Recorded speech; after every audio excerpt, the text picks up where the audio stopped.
Pag tag-init, ang mga babae ay prone din sa fungal infection. So, hindi yan sexually transmitted disease.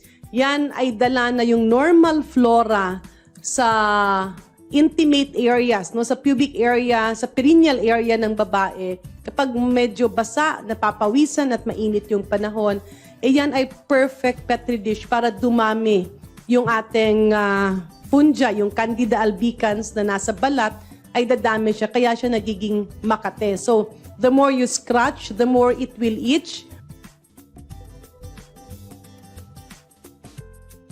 May gamot naman yan, but you have to keep that area dry. No? So, kaya nga minsan, lalo na nasa tag-init, wala lang mali siya, no? Pero kung nasa bahay ka lang naman or matutulog, it's quite advisable na walang underwear, pero nakapajama ka naman or naka-shorts. Yung ventilation na yan ay epektibo para mapigilan or hindi na lumala yung fungal infection.